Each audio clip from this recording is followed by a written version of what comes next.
Baiklah, Assalamualaikum warahmatullahi wabarakatuh. Ananda semuanya. Waalaikumsalam warahmatullahi wabarakatuh. Waalaikumsalam, Bu. Nah, gimana kabarnya pada hari ini? Alhamdulillah. Bu. Sehat semua ya? Udah pada makan siang? Belum. Belum, Anissa. Kenapa belum makan?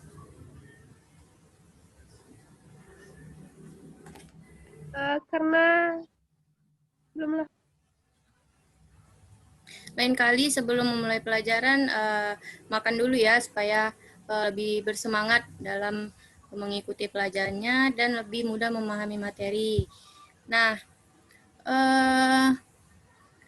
sebelum kita mulai pelajaran, coba diperhatikan lagi apakah memang sudah siap untuk memulai pelajaran. Bukunya sudah disiapkan, alat tulisnya sudah disiapkan, coba diperhatikan lagi. Sudah, Bu. Sudah ya? Nah, baiklah, sebelum kita memulai pelajaran, sebelumnya kita berdoa dulu menurut agama dan kepercayaan kita masing-masing yang akan dipimpin oleh ketua kelas. Getri, dipersilakan. Baiklah, sebelum kita memulai pembelajaran hari ini, alangkah baiknya kita berdoa terlebih dahulu. Berdoa menurut kepercayaan masing-masing dimulai.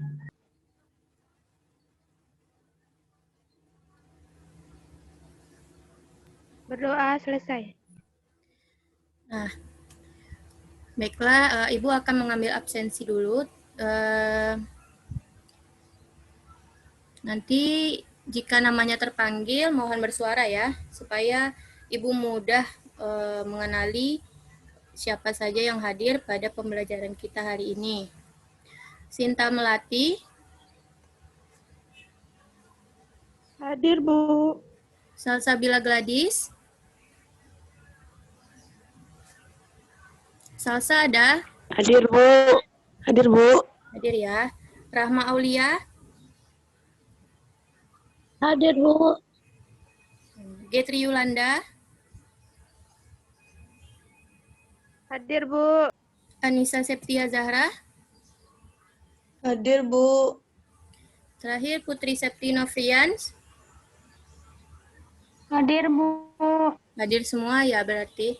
Nah, berarti semangat nih mau mengikuti pelajaran. Nah, sebelumnya Ibu ingin memberikan sedikit stimulus kepada Ananda semuanya. Ibu akan menampilkan sebuah gambar. Ibu share screen terlebih dahulu ya.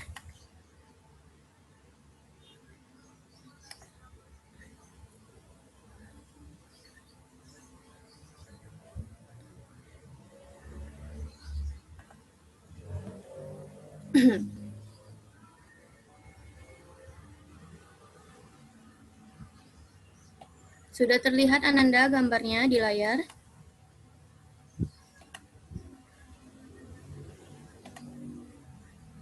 Sudah, Bu.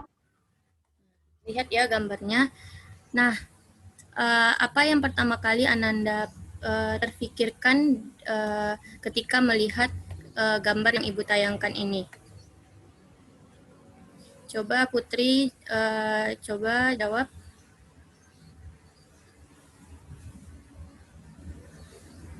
Kebersihan, Bu. Mencuci tangan. Bersihan, mencuci tangan ya, benar. Selanjutnya, kita kan selalu dianjurkan untuk untuk selalu menjaga kebersihan seperti mencuci tangan sebelum makan, mandi 2 kali sehari, mencuci tangan dan kaki sebelum tidur. Nah, apa tujuan dari kita menjaga kebersihan tersebut? Ada yang bisa jawab? Supaya kita terhindar dari berbagai macam penyakit, Bu. Nah, agar terhindar dari berbagai macam penyakit, benar ya, Getri? Nah, salah satu penyebab dari penyakit itu apa yang menyebabkan kita bisa terserang penyakit? Ada yang tahu? Bakteri, Bu. Nah, ada yang menyebutkan kuman, ada yang menyebutkan bakteri. Siapa tadi yang menyebutkan bakteri? Saya. Anissa ya? Benar ya, berarti bakteri. Nah, berarti sudah tahu ya apa materi pembelajaran kita pada hari ini, yaitu mengenai bakteri. Nah, sebelum masuk ke pembelajaran, Ibu ingin menyampaikan tujuan pembelajaran kita pada hari ini.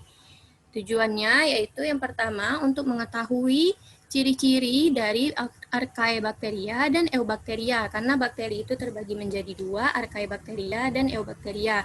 Nah, tujuan yang kedua yaitu mengetahui struktur dan bentuk tubuh dari bakteri. Nah, fokus kita pada hari ini itu kita akan mempelajari Eubacteria yang biasa kita kenal dengan bakteri. Nah, nih. Morfologi sel bakteri itu dia mempunyai ukuran 1 sampai 5 nanometer yang berbentuk kokus bulat dan berbentuk basil itu batang dan berbentuk spiral atau spirilium. Nah, kokus itu terbagi menjadi 6. Yang pertama ada monokokus, yaitu bulat tunggal. Yang kedua ada diplococcus, bulat berpasangan. Yang ketiga ada streptococcus, bentuk rantai. Yang keempat ada tetracoccus, berbentuk 4 bulatan persegi. Nah, yang kelima ada sarkina, itu ada 8 bulatan berbentuk kubus. Yang keenam ada staphylococcus, bergerombol seperti buah anggur. Jadi dia seperti kita lihat buah anggur yang digantung seperti yang dijual orang. Nah, itu berbentuk seperti staphylococcus itu. Nah, ini lebih tepatnya gambarnya. Kalau yang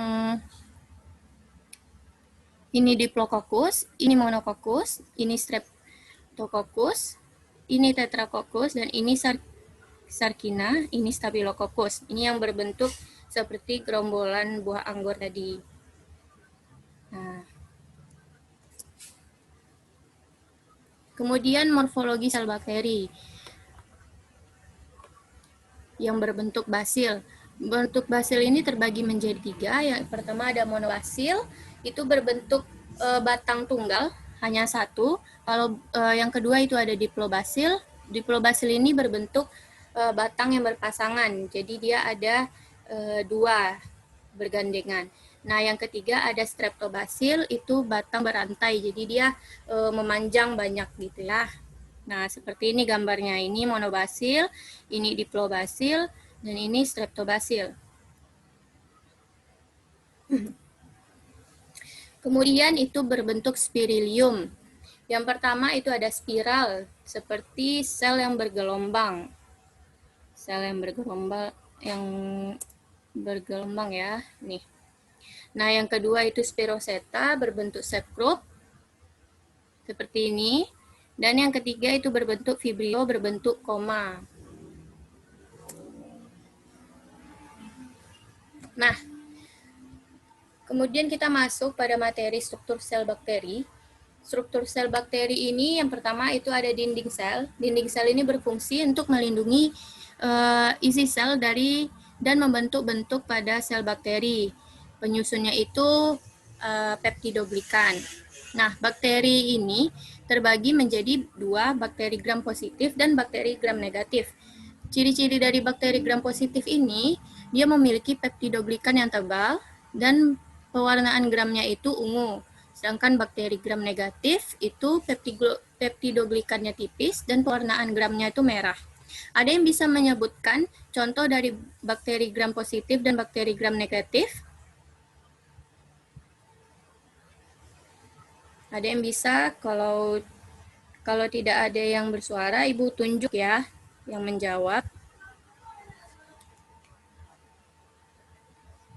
Coba Rahma Aulia jawab. Apa contoh bakteri gram positif?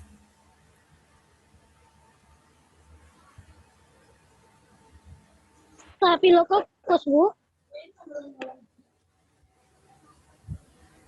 Staphylococcus.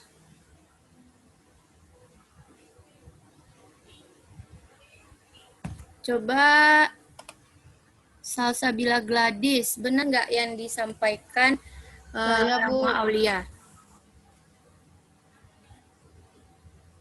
Gimana, benar?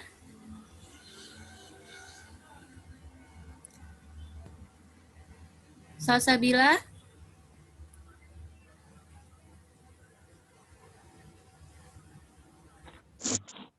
Benar, Bu. Benar tidak yang disampaikan Rahma Aulia tadi, bahwa Rahma Aulia mengatakan bakteri gram positif itu contohnya adalah Staphylococcus. Benar atau tidak? Benar, Bu.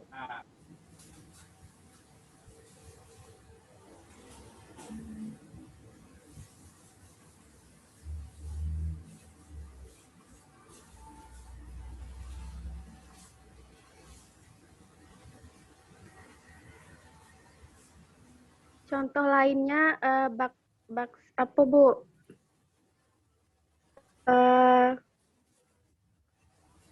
Lactobacillus, Bu. Contoh lainnya, Bu, gram positif. Lainnya ya. Itu siapa tadi yang menjawab? Sinta Melati ya. Nah, yang disampaikan teman-temannya tadi benar. Ya, Bu. Lactobacillus dan Staphylococcus itu merupakan bakteri gram positif. Benar ya. Nah, kemudian bakteri gram negatif, ada yang tahu contohnya?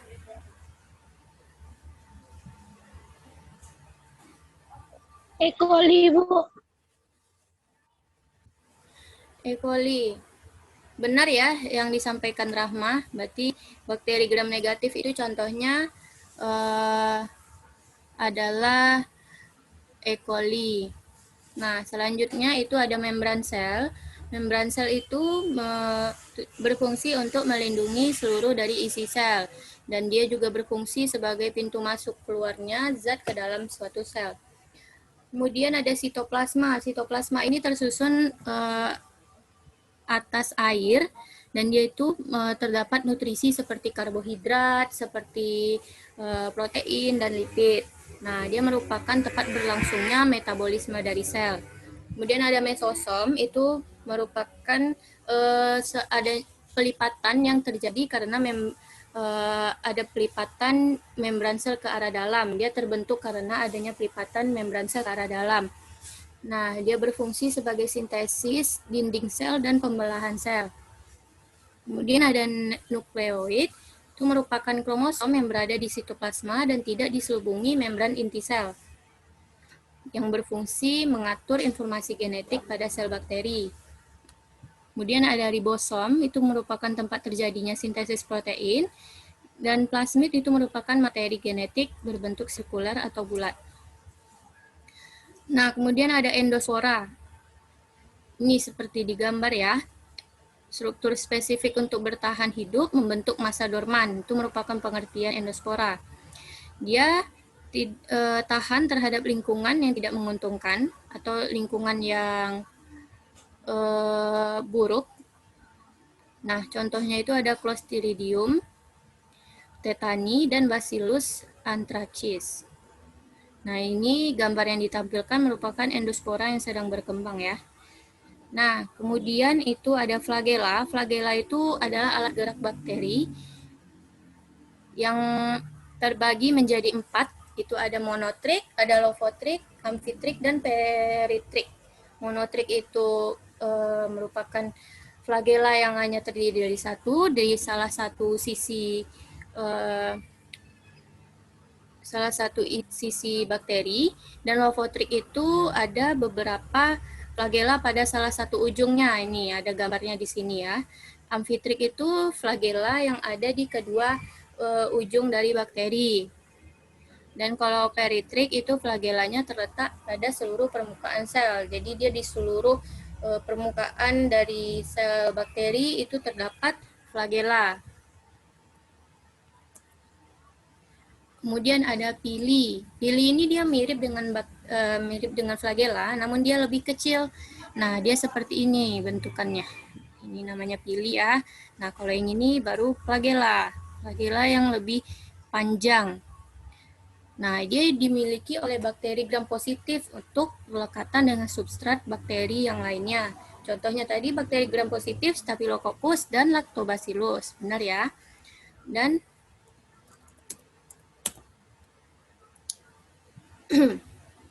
kapsul. Kapsul itu merupakan pembungkus, lapisan lender yang menyelubungi bakteri. Nah, ini dia, ini kapsul ini ya. Ini kapsul. Dia berfungsi untuk melindungi bakteri dari fagositosis dan lingkungan yang tidak menguntungkan. Digunakan juga untuk melekat dengan substrat.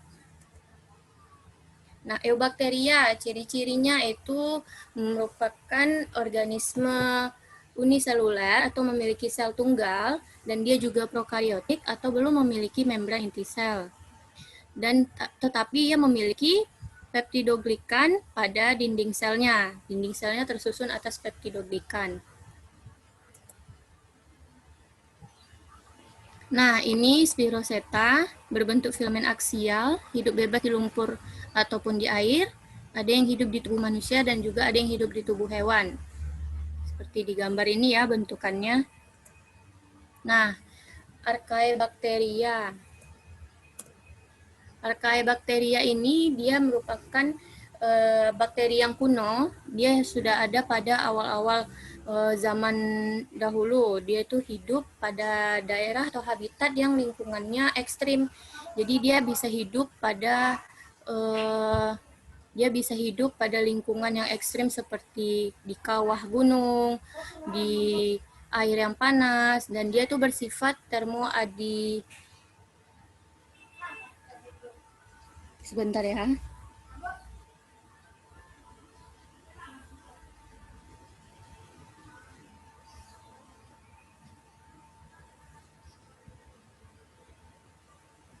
Nah, tadi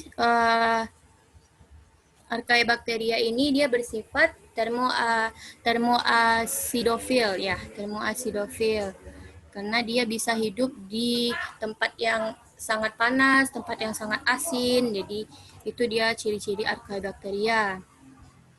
Dia memiliki lipid yang bercabang pada membran sel untuk bertahan hidup pada lingkungan yang ekstrim. Nah, itu dia mengapa dia bisa hidup di lingkungan yang ekstrim, karena dia memiliki lipid yang bercabang pada membran selnya untuk bertahan hidup ya. Nah, pengelompokan Archaebacteria itu ada bakteri metanogen sebagai organisme pengurai di rawa-rawa, hidup di pencernaan hewan ruminansia dan pencernaan manusia, menghasilkan gas metan dari reaksi kemosintesis dan yang digunakan untuk pembuatan biogas. Seperti di gambar ini ya, contohnya. Kemudian ada bakteri halofilik. Bakteri halofilik ini hidup pada lingkungan kadar garamnya tinggi, bersifat anaerob, dan beradaptasi dengan mengontrol keseimbangan osmotik sel dengan lingkungan. Dia memiliki pompa klorida menggunakan halorodopsin dan memiliki bakteriodopsin untuk mensintesis ATP yang digunakan untuk memompa klorida keluar sel jika berlebihan. Contohnya itu ada Halobacterium. Nah, bakteri yang terakhir itu bakteri termoacidofil. Nah, ini dia hidup di lingkungan dengan suhu yang tinggi, 60 sampai 80 derajat Celcius. Jadi dia hidupnya tuh suhu yang panas ya, dengan kadar pH yang rendah 2 sampai 4. Dia beberapa dari bakteri ini mampu mereduksi sulfur menjadi hidrogen sulfida. Contohnya itu ada Pyrrolobus fumari dan Thermococcus. Nah, untuk selanjutnya Ibu akan memberikan tugas kepada Ananda. Tugasnya ini dikerjakan dalam kelompok.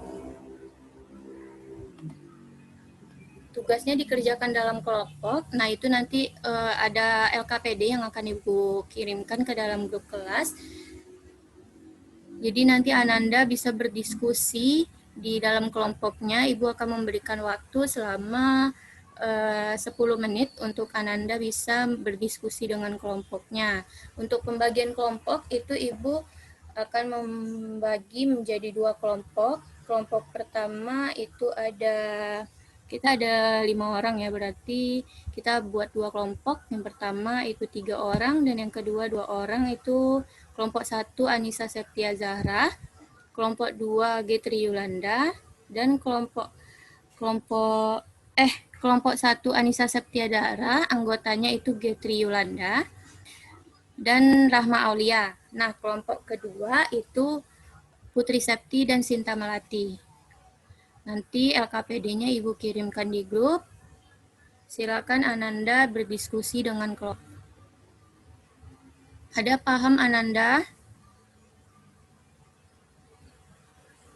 Paham, Bu.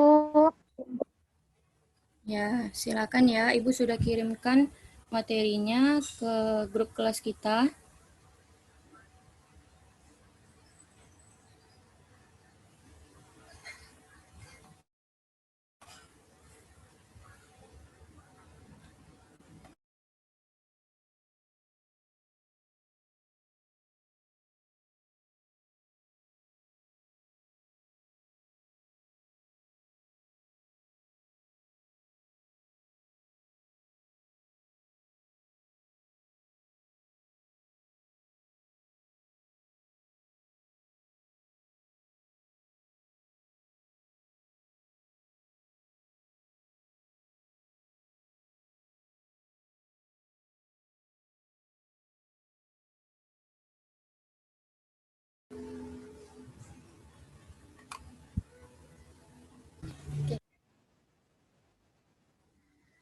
Nah, apakah Ananda semuanya sudah selesai berdiskusi? Kalau sudah selesai berdiskusi, nanti kelompok yang ingin menyampaikan hasil diskusinya, silakan dari perwakilan kelompoknya ya menyampaikan. Ibu Baik, akan Bu. men-share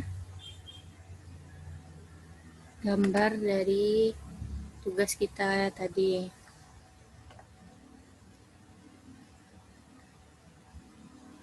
Sudah terlihat Ananda?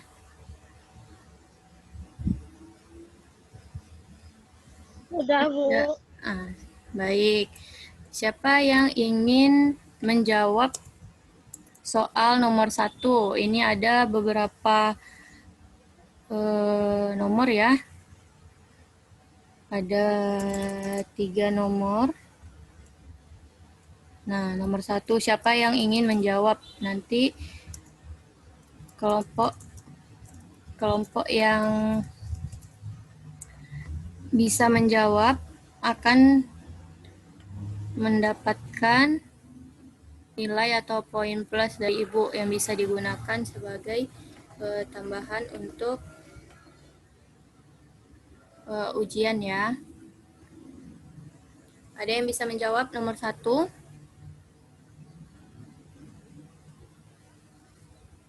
Saya, Bu, perwakilan dari kelompok 1, Bu. Baik, Sinta, silakan. Gimana hasil diskusinya? Baik.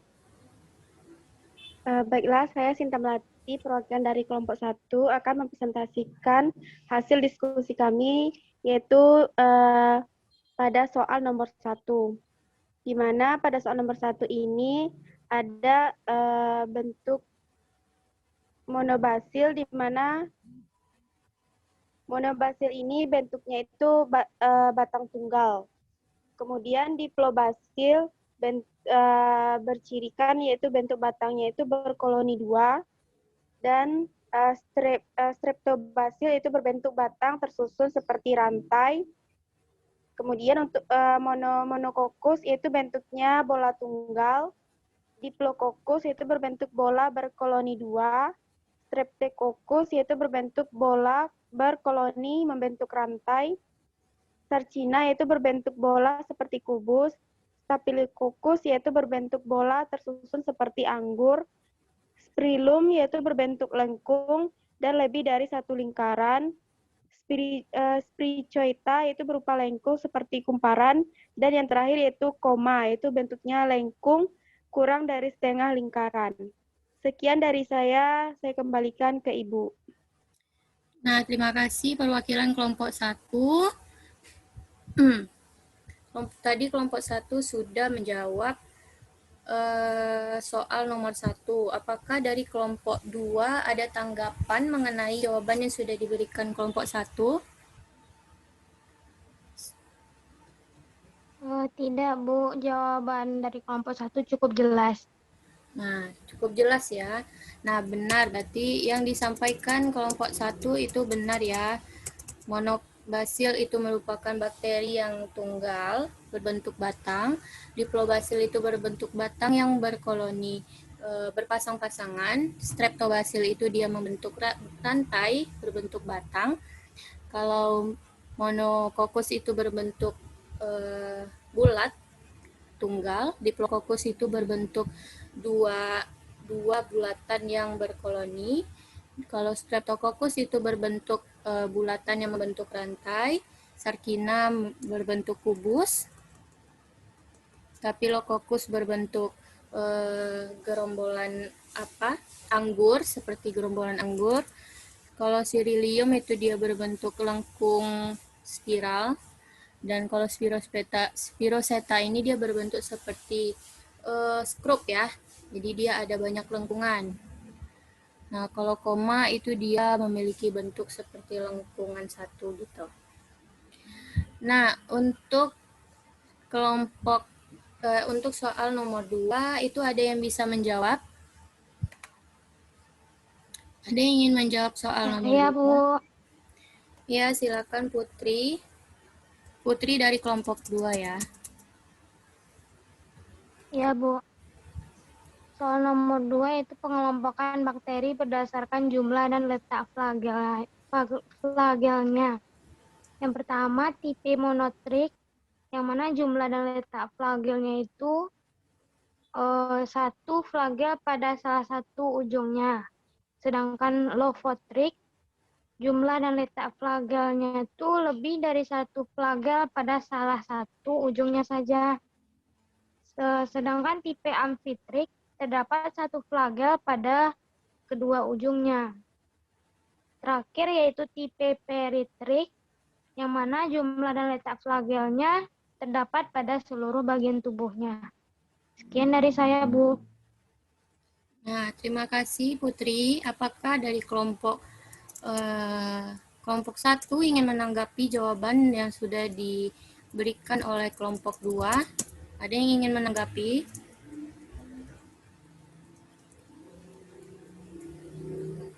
Halo.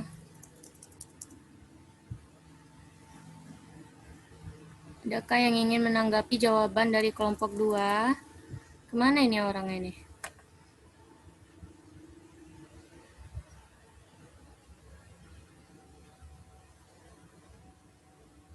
Halo.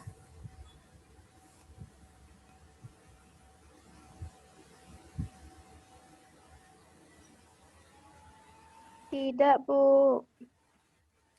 Cukup jelas ya yang disampaikan oleh Putri tadi, perwakilan dari kelompok 2. Berarti benar ya yang disampaikan oleh kelompok 2 bahwa monotrik itu merupakan bakteri yang memiliki flagela pada salah satu ujungnya, memiliki satu flagela pada salah satu ujungnya. Dan kalau lophotric itu dia memiliki beberapa flagela pada salah satu ujungnya. Kalau amfitrik itu dia memiliki flagela pada kedua ujungnya. Kalau peritrik dia memiliki flagela pada seluruh permukaan selnya. Nah, soal yang terakhir itu ada struktur sel bakteri. Tadi kita sudah mempelajari struktur, Ibu sudah menjelaskan mengenai struktur sel bakteri. Sekarang ada tidak yang bisa menunjukkan pada gambar yang sudah Ibu tampilkan apa saja di gambar tersebut sesuai nomor itu bagian-bagian dari bakteri. Ada yang bisa menjawab? Kelompok 3, Bu.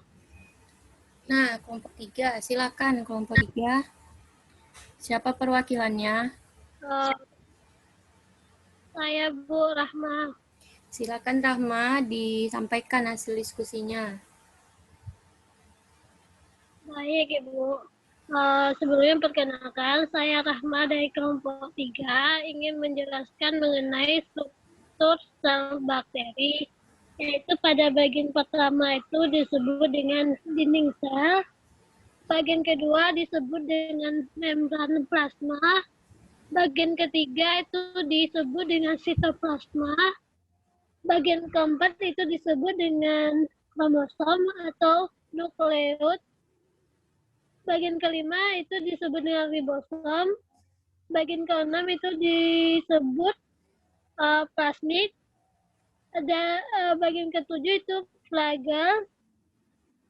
Bagian ke-8 itu granula makanan. Bagian ke-9 itu ada pili dan dia. Dan yang terakhir bagian ke-10 itu disebut dengan kapsul. Sekian dari saya, Bu. Nah, terima kasih pada Rahma Aulia. Tadi Rahma perwakilan kelompok 3 ya.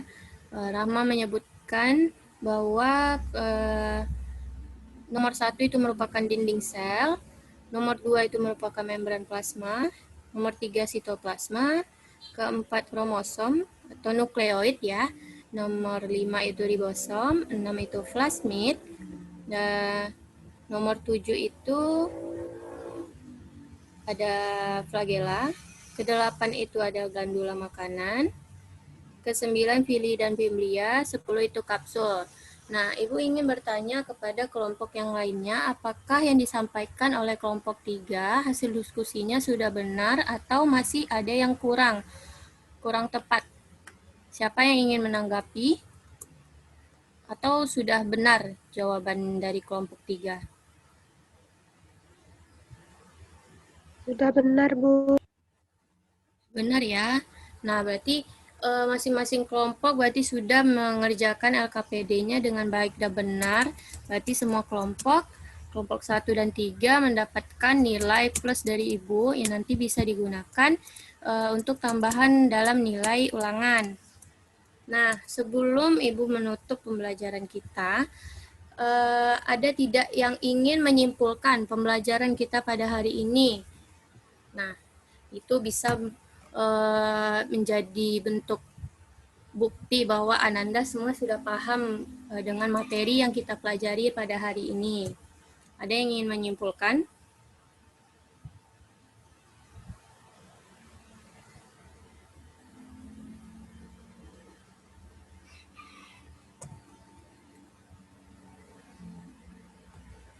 Apakah ada yang ingin menyimpulkan, Ananda? Bu. Ya, siapa itu? Getri. Ya, silakan Getri. Baik, perkenalkan saya Getri Randa.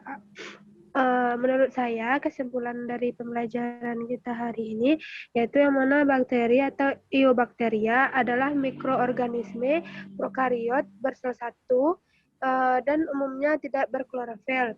Yang mana bakteri ditemukan hampir di setiap tempat, misalnya di tanah, air, udara, dalam makanan maupun dalam tubuh manusia hidup. Bakteri bereproduksi dengan pembelahan binder. Dan bakteri itu dapat berbentuk bulat, batang, atau spiral. Sekian dari saya kembalikan kepada Ibu. Ya, terima kasih Getri. Nah, benar ya yang disampaikan Getri bahwa bakteri itu merupakan organisme uniseluler prokariotik yang memiliki bentuk bulat, spiral, dan berbentuk batang. Nah, Ibu ingin menyimpulkan kembali, ingin merangkum pembelajaran kita pada hari ini agar Ananda semua bisa lebih mendapatkan lebih memahami materi yang sudah kita pelajari, bahwa bakteri itu merupakan organisme uniseluler yang hidup di mana saja ya, yaitu eubakteria. Kalau archaebacteria itu bakteri yang hidup sudah ada pada zaman kuno, dia sel-sel awal. Jadi dia hidup pada daerah yang ekstrim, seperti pada air panas, pada air yang sangat asin. Nah, itu tadi sudah kita bahas. Kalau eubakteria itu merupakan bakteri yang kosmopolitan atau bisa hidup di mana saja dan dia mempunyai berbagai bentuk, yaitu bentuk seperti bulat, spiral, dan batang. Di mana nanti berbentuk bulat ini terbagi menjadi 3. Itu ada berbentuk bulat itu ada 4, ada monococcus, diplococcus, streptococcus, Sebentar ya.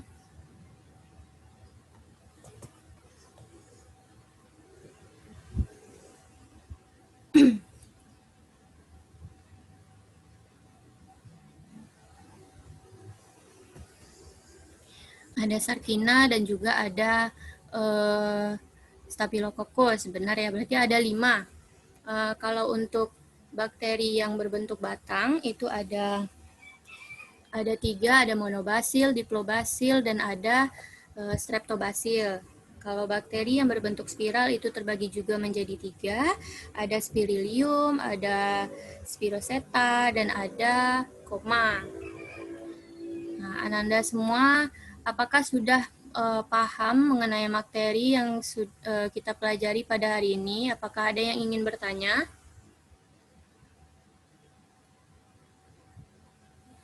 Enggak, Bu. Berarti semua sudah paham ya? Nah, kalau memang sudah paham, Ibu ingin memberikan sedikit tugas agar Ananda semua bisa belajar lagi di rumah dan lebih padat materi yang dipelajari pada hari ini dan lebih melekat di ingatannya ya. Jadi nanti saat ulangan tidak susah lagi untuk menghafal karena sudah dipelajari berulang-ulang. Nah, Ibu akan memberikan tugas berupa mind map. Mind map ini nanti mengenai bentuk dan struktur dari bakteri yang sudah kita pelajari pada hari ini. Nah, tugas itu dikumpulkan pada sehari sebelum kita memulai pelajaran, yaitu pada hari Minggu ya. Sekarang hari Senin, berarti hari Minggu itu sudah terkirim. Nah, tugasnya itu dikirimkan ke WA group atau ke email Ibu. Jadi bisa pilih salah satu. Kalau sudah dikirimkan ke WA group, tidak usah mengirimkan ke email Ibu. Nah, baiklah, sebelum Ibu menutup pelajaran,